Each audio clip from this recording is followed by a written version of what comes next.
Recording in progress. Jóvenes, tengan ustedes muy buenos días. Comenzamos esta clase. Continuamos con lo que hemos ido haciendo la anterior semana, ¿no?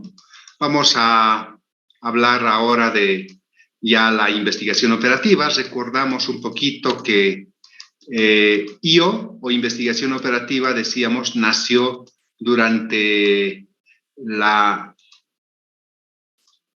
Segunda Guerra Mundial, de algo que habíamos comentado bastante en la anterior clase. ¿Listo? Pero antes de comenzar, quisiera un poquito adicionar información o aumentar información respecto a lo que habíamos indicado en la primera clase. ¿Listo?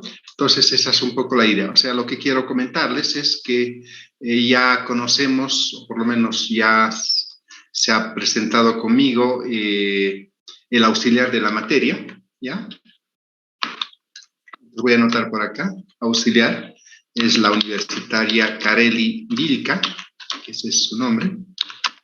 Entonces, estimo que ella ya va a armar algún grupo o alguna forma de comunicarse con ustedes, ¿no? Entonces ya es parte también del grupo que utilizamos para comunicarnos. Entonces, para nosotros esto es importante, ¿listo?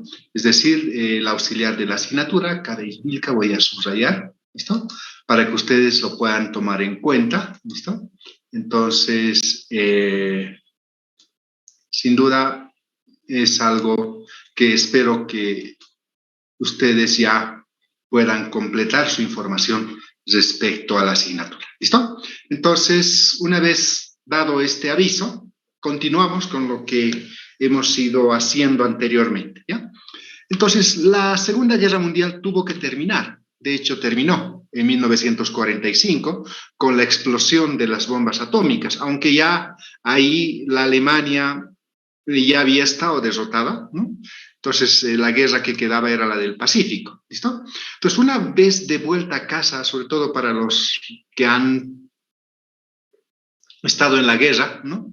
Entonces, obviamente, vieron que muchas de las cosas que habían hecho durante la Segunda Guerra Mundial, ¿no? Aquello que habíamos comentado, ¿no? Es decir, desde modelos que me permiten decir cuándo debo o cómo debo enviar las cargas de profundidad para hundir los submarinos, cómo llevar medicamentos, pertrechos de guerra, alimentos a las tropas, ¿no?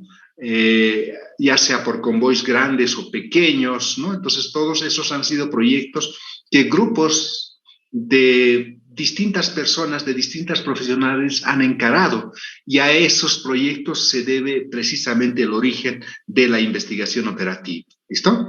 Entonces, también digamos cómo hacer los bombardeos a la región de Alemania, ¿no? A través de esto que se conoce como los streams de bombarderos, ¿no? O los flujos de bombarderos, ¿no? Bomber stream. Entonces, un poco, digamos, para que sea más efectivo en todo caso el bombardeo y aún se derriben varios de los aviones bombarderos, ¿no? Porque los bombarderos desafortunadamente no pueden defenderse de los aviones caza, por ejemplo, que son más ligeros, más rápidos.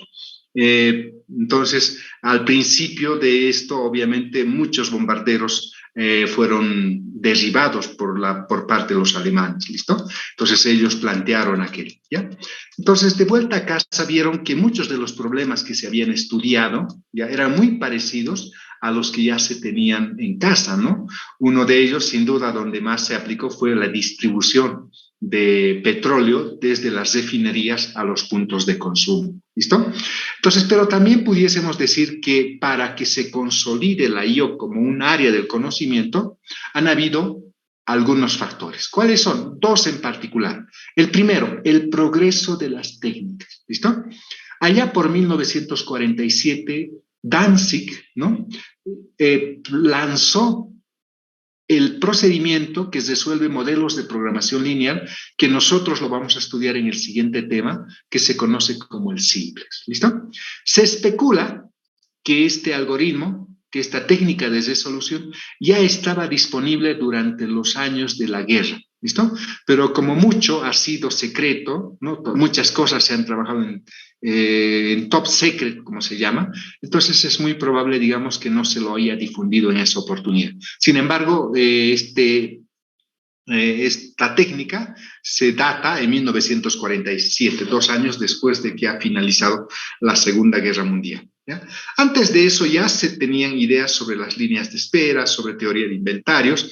Tal vez uno importante fue lo de la programación dinámica, que se planteó un poquito más adelante. Entonces, es decir, las técnicas de resolución, las técnicas asociadas en la matemática fueron progresando y eso ha sido un punto importante para que la IO se consolide como tal. ¿Listo? Entonces, muchas técnicas para resolver distintos tipos de modelos, entonces fue precisamente lo que se dio. Otro punto importante, sin duda, es la revolución de las computadoras. Muchas de estas técnicas que se describen anteriormente necesitaban de mucha cantidad de cálculos, cómputos. Entonces, ¿qué mejor que lo pueden hacer las computadoras, ¿no? Las primeras computadoras, obviamente, que se utilizaron fueron en la década de los 50, ¿no? Un poco después, digamos, de que terminó la Segunda Guerra Mundial, aunque obviamente hasta eso ya se habían creado algunas computadoras, solo que no eran de uso masivo. ¿Listo? Entonces, obviamente, junto con estas técnicas y su implementación en computador, de hecho, el mundo de la IOS ha podido consolidarse. Y mucho más todavía, ya muchas décadas después, allá por los 80, con las computadoras personales. ¿Listo? Entonces, fíjense, tal vez hoy por hoy nosotros vemos eso con la Internet. Prácticamente la Internet desde los 90 y más en nuestra época ha cambiado todo. ¿Listo? Entonces, antes solo podían aprovechar, digamos, muchos recursos computacionales los que tenían computadoras, ¿no? Que es un poco lo que era el siglo pasado. Pero ahora con la Internet yo puedo aprovechar inclusive supercomputadoras que tenemos en el mundo, ¿no? Los puedo usar, ¿no? Obviamente en algunos casos posiblemente pagando y en otros casos no.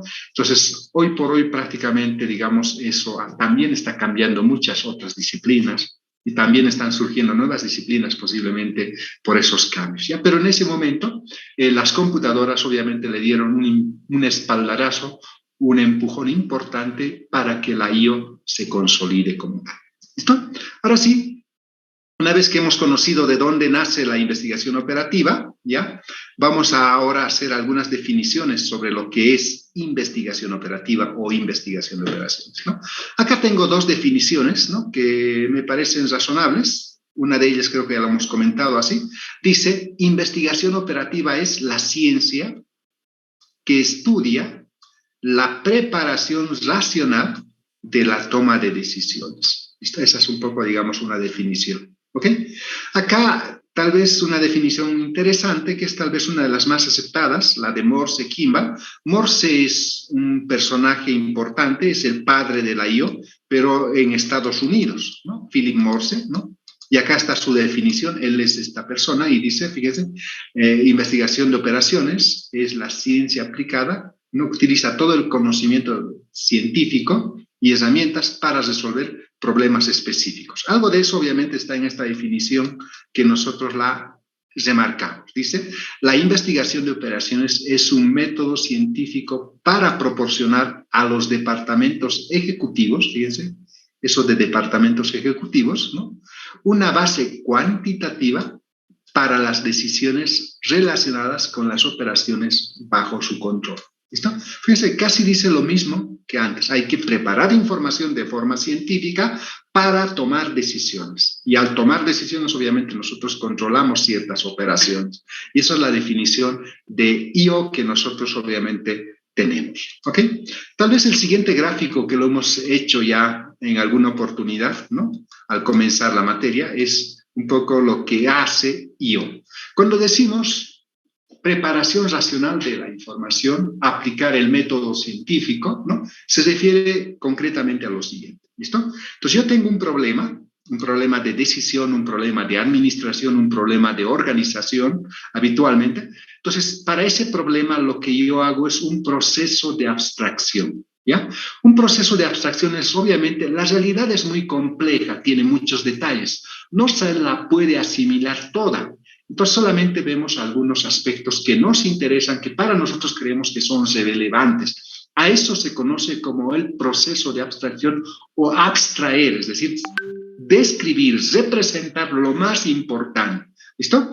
Entonces, obviamente eso nos lleva a plantear lo que se conoce como un modelo hipotético, decimos, que es un no supuesto para representar esto.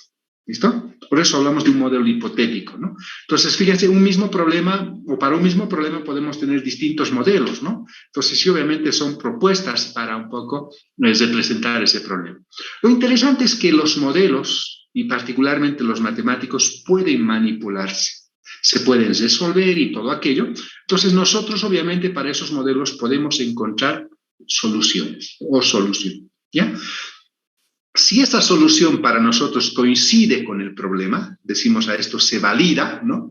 Entonces nosotros podemos aplicar los resultados de nuestro modelo a la realidad, al problema, es decir, podemos aplicar los resultados. Entonces, este ciclo de trabajo básicamente para nosotros sería esto que se conoce como el método científico, ¿listo? Sobre todo, ¿no? Es decir, comparar que las soluciones, los resultados de nuestro modelo coincida de una u otra manera, digamos, con lo que es el problema. Entonces nosotros decimos, esta es una representación del problema, por lo tanto nos puede ayudar en el problema. Y eso es básicamente lo que hace la investigación operativa. ¿Listo? Entonces, sobre esta idea, obviamente, en IO se plantea esto que se conoce como el método de la IO, la forma como trabaja la IO. Recuerden, un método no es más que un conjunto de pasos que se persiguen o que se siguen para alcanzar un objetivo. ¿Listo? Eso es un método. Entonces, ciertas tareas que se realizan para alcanzar algo. ¿Listo? Entonces, hay distintas maneras de describir el método de la IO, el método de la investigación operativa. Entonces, nosotros la vamos a describir de esta manera. ¿Listo? Entonces, como una serie de etapas, como una serie de pasos. ¿Listo?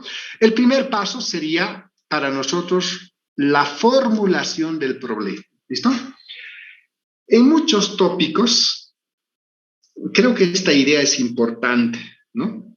Es decir, definir el problema, saber cuál es el problema es importante, vital.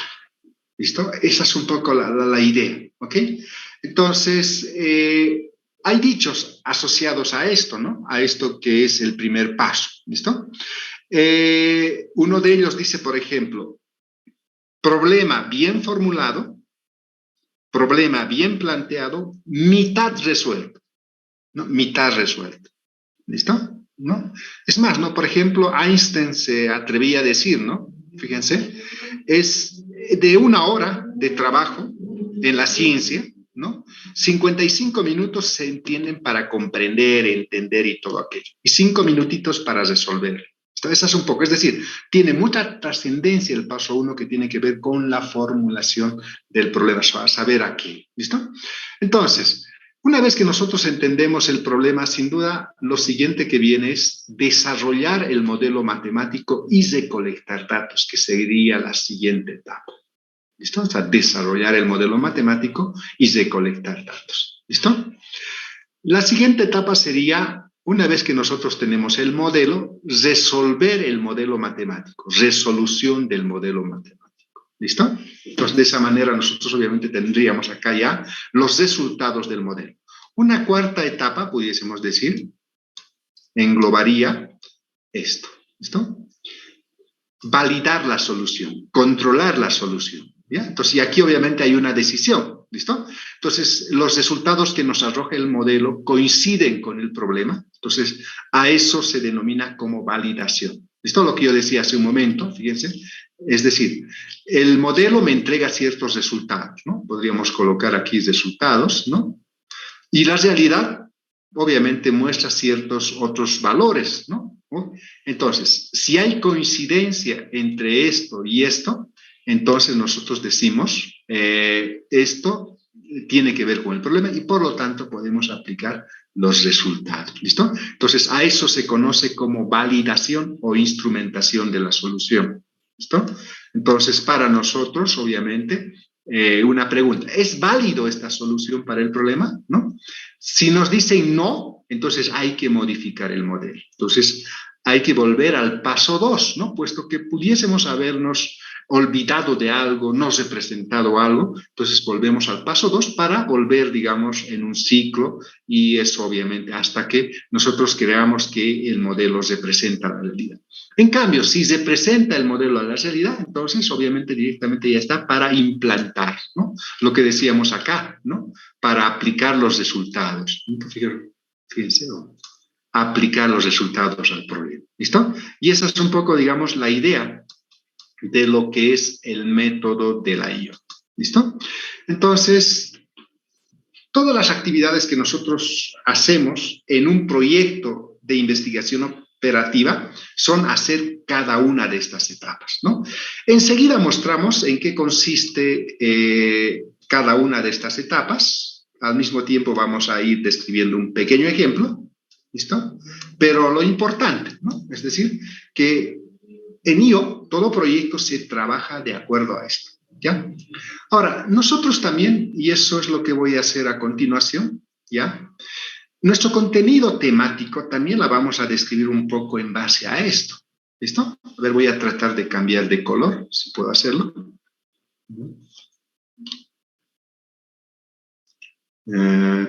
A ver, ¿dónde está?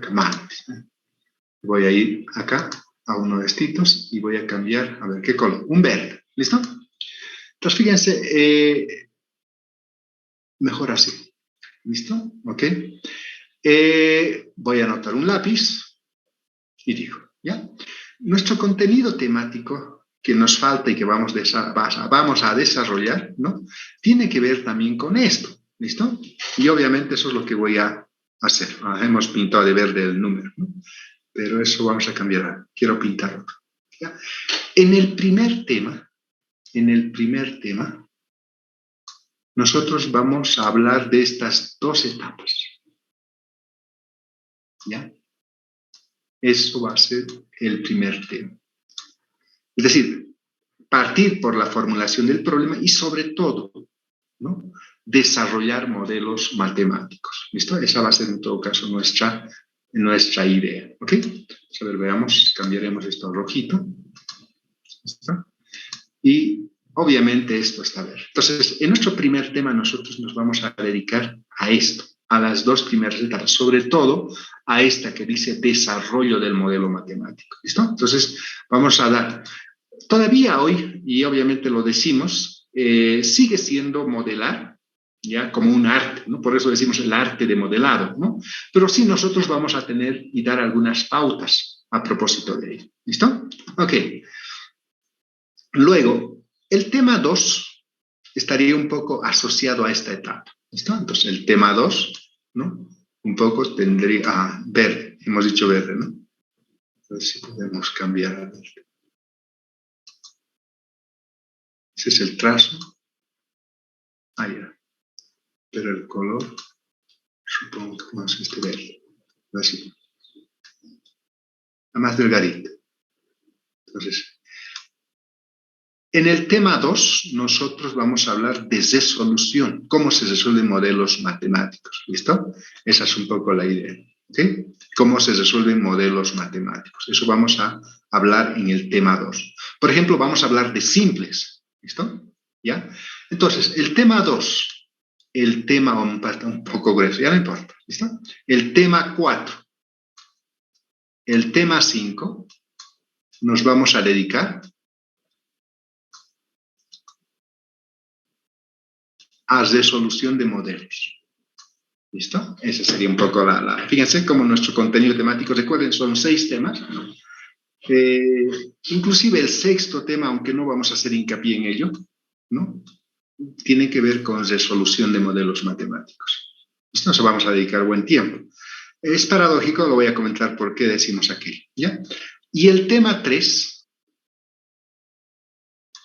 un poquito con esto, con la validación, ¿ya? Fíjense, en el tema 3 nosotros decimos, el punto de partida es la solución. Es decir, una vez que tenemos la solución, recién comienzan una serie de tareas que vale la pena tomar en cuenta. ¿Listo? Entonces, fíjense, entonces, en base a esto también nosotros tenemos organizado el desarrollo de la asignatura. ¿Listo? Entonces, de nuestras etapas, en el tema 1 vamos a hablar del modelado matemático. Desde solución de modelos matemáticos vamos a hablar en el tema 2, 4, 5, 6 inclusive. ¿Listo? Y esta parte la vamos a comentar en el método, en el tema 3. ¿Listo? Entonces, esta parte, modificación del modelo matemático, tiene que ver con esto. ¿Listo? Con el desarrollo del modelo matemático. No vamos a hablar de la implantación. ¿Ya?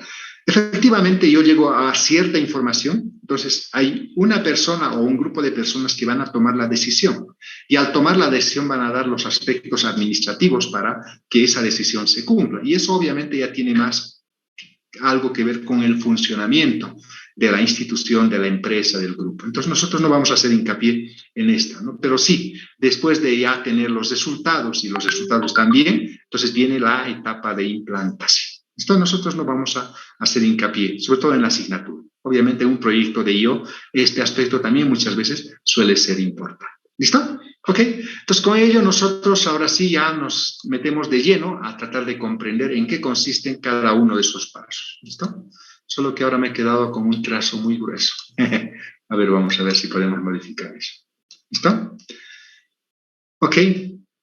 Entonces, ¿en qué consiste la definición del problema? Ese es un poco el primer paso, la primera etapa. ¿Listo? Entonces, digamos que está en rojito. Pero, a ver si puedo mostrar un trazo más delgado y además que sea color rojo. ¿Listo? ¿Está bien? Ok. Ahora sí. Está, ¿no? Entonces, definición del problema. Dice, consiste en identificar, comprender y describir el problema en términos precisos. ¿Listo?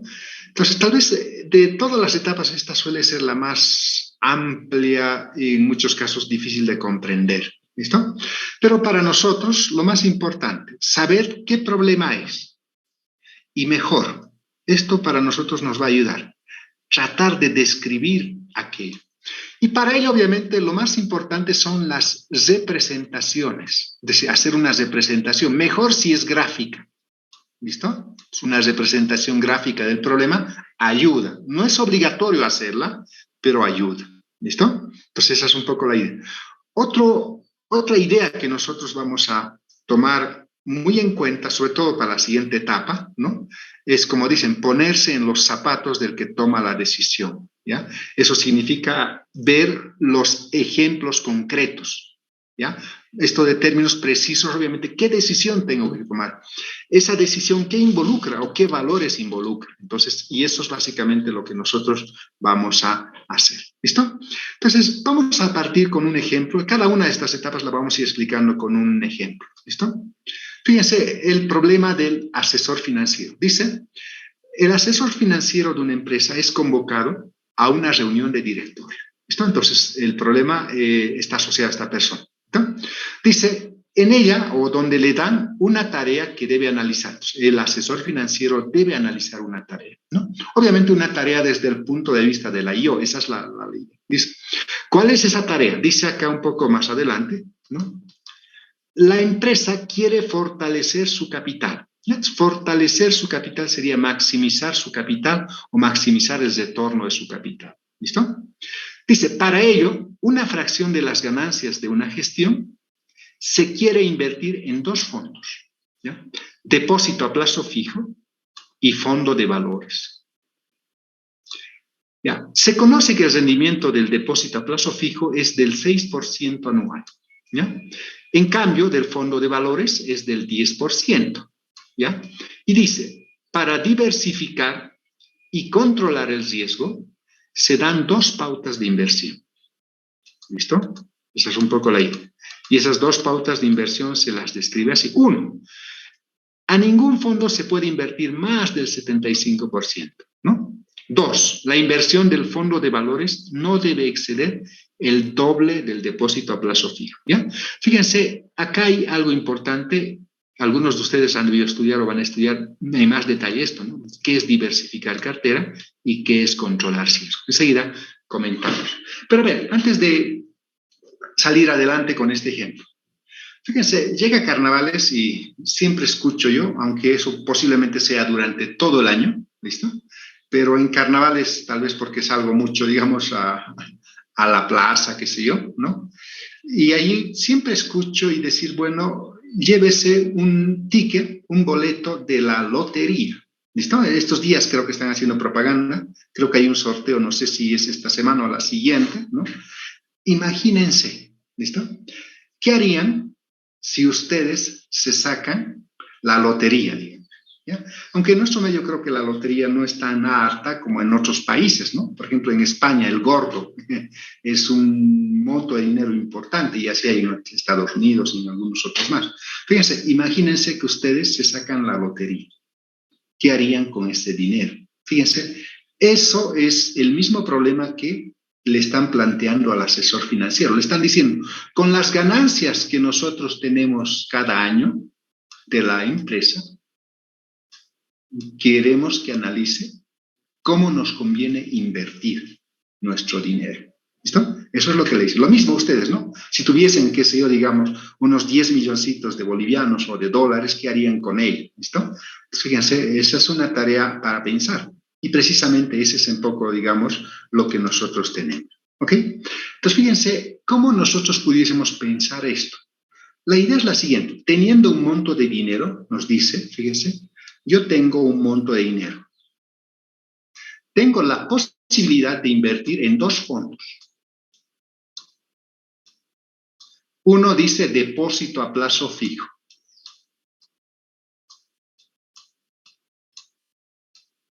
Y el otro, fondo de valores o bolsa de valores, también entiéndase. ¿Listo? Fíjense, si ustedes tienen dinerito, ¿no? Pueden llevarle a un banco, ¿no? Y en el banco, la cuenta o el tipo de servicio que más ofrece, o sea, que más retorno ofrece habitualmente son los depósitos a plazo fijo. ¿Listo? Entonces, ahora están alrededor del 4%, no más creo, ¿no? Pero otras veces solían estar al 6% o un poco más, ¿listo? Esa es una opción. La otra opción es irme al fondo de valores, ¿no? En cada país funcionan las bolsas de valores, donde yo puedo comprar acciones de ciertas empresas que están en la bolsa, ¿no? Entonces, dependiendo de cómo le va a esa empresa en el año, yo puedo ganar o perder, ¿no? Esa es un poco la idea, ¿listo? Entonces, fíjense, esa es un poco la idea. Del dinero que yo tengo, entonces, una parte se puede ir a depósito a plazo fijo y otra parte al fondo de valores. Fíjense, de esa manera nosotros obviamente tendríamos la representación, ¿listo? Entonces, obviamente, sabemos, y eso nos dice acá, ¿no? El depósito a plazo fijo tiene un interés anual del 6%, ¿no? Y el de fondo de valores un interés del 10%, ¿no? Entonces ya tenemos aquello. Además nos dice, hay que diversificar la cartera, ¿listo? ¿Qué es diversificar la cartera? Tener el dinero invertido en distintas cosas, ¿no? ¿No? Fíjense, imagínense que ustedes, todo su dinero, porque el 10% es mejor, ¿listo? Invierten, digamos, en las acciones de una empresa. Digamos, fíjense, para el carnaval se les ha ocurrido invertir, digamos, en la CBN, la cervecería boliviana, ¿no? O sea, en la empresa de cerveza, ¿listo? Fíjense, digamos, este año se espera que haya el carnaval, ¿no? Entonces, por ahí no hay el carnaval, podría ocurrir algo de ello, ¿listo? Entonces, fíjense, entonces, de lo que se esperaba ganar, no se ha ganado nada. En vez de ganar, se está perdiendo. Y ese es un poco el riesgo, digamos, de los fondos de valores, ¿no? Entonces, fíjense, entonces, si yo solo tengo aquí mi dinero, entonces lo más probable es que ya pueda haber una situación que no me favorezca, ¿listo? Y controlar el riesgo es precisamente casi lo mismo, ¿no? Es decir, para controlar el riesgo es mejor diversificar, ¿listo? Mejor tener el dinero en distintos lugares, ¿no? Y obviamente si pasa algo con uno de ellos, obviamente voy a seguir teniendo lo otro. Entonces, estas son obviamente ideas de inversión importantes que se deben tomar en cuenta. Y es precisamente lo que nos dice. Acá nos dan las dos pautas. Si ustedes analizan un poquito las dos pautas, fíjense, nos está diciendo que sí o sí debo invertir en los dos. ¿Listo? Eso es un poco lo que nos está diciendo. Es que una parte se vaya así a depósito a plazo fijo y otra a fondo de valores. Por eso dice, ningún fondo se puede invertir más del 75%. Yo no puedo colocar a un lado el 100%. ¿Listo? Y más abajo algo parecido. Dice, la inversión en lo que yo invierto en fondo de valores que tiene la tasa más atractiva no debe exceder el doble del depósito a plazo fijo. Fíjense, de esa manera están controlando y diversificando la cartera. Entonces, fíjense, este gráfico de alguna manera, si para nosotros obviamente todo representa un monto de dinero, entonces un poco describiría el problema del asesor financiero. Su dinerito debe invertir en depósito a plazo fijo o fondo de valores. Estas son las tasas, ¿no? Y para ello debe seguir estos criterios en la repartición, en el fraccionamiento, digamos, de esas partes de su dinero. Fíjense, de esa manera, obviamente, nosotros tenemos. Y acá, obviamente, la pregunta, que no la hemos leído, pero está bien. ¿Cuánto se debe invertir en cada fondo? Es decir, ¿cuánto aquí y cuánto aquí? Con eso nosotros creo que ya hemos descrito de manera precisa nuestro problema. ¿Listo? Entonces, esa es un poco, digamos, la idea. ¿Ya? Entonces, la decisión que tiene que hacer nuestro asesor financiero o sugerir al directorio es decir, esta parte se invierte en depósito a plazo fijo y esta parte se invierte a fondo de valores. ¿Listo? Entonces, de esa manera nosotros ya tendríamos nuestro problema bien definido, formulado. ¿Listo? ¿Ok? Seguimos. Desarrollo del modelo matemático. ¿Ya? Esa sería la segunda etapa. Algunas veces se denomina esto formular el modelo matemático, construir el modelo matemático, desarrollar el modelo matemático. ¿Ya? Los modelos de decisión, como son los que analiza la IO, la investigación operativa, tienen un esquema de trabajo. Y ese esquema de trabajo lo lanzamos ya desde ahora. ¿Listo? Es un esquema de trabajo de 3 etapas o 3 pasos. ¿Listo? El primero, identificar las variables de decisión. Ese sería el primer paso. Es decir, nosotros identificamos las variables de decisión. Luego, identificar la función objetivo. Y luego, identificar las restricciones. ¿Listo? Entonces, estos serían los 3 pasos que nosotros hacemos en el área de ello para obtener los modelos matemáticos. ¿Listo? Ahora, partimos. ¿Listo? Y aquí algo importante. ¿Ya? Todo problema generalmente nosotros vamos a ver a partir de ahora en forma de variables o valores, ¿listo? Mejor, variables o valores. Un poco como la física, de alguna manera.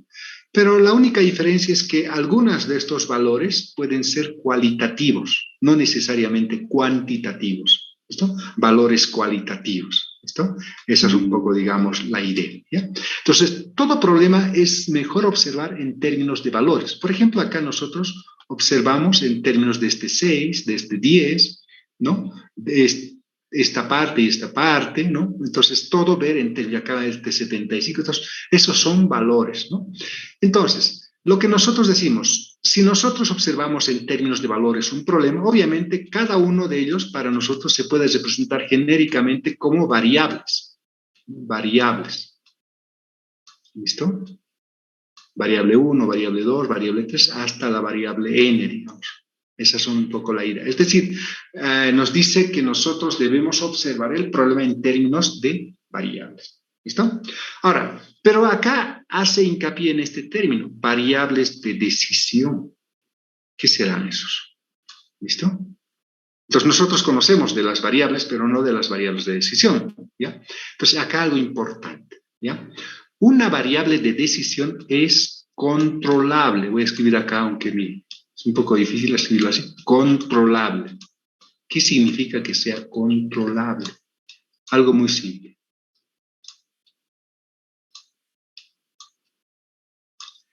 para nosotros es controlable si su valor se puede definir arbitrariamente. ¿Ya? Entonces, identificar variables como esto, pero de estos nosotros identificamos solo aquellos que nosotros podemos definir su valor. Por eso se llaman variables de decisión o controlables. ¿Listo?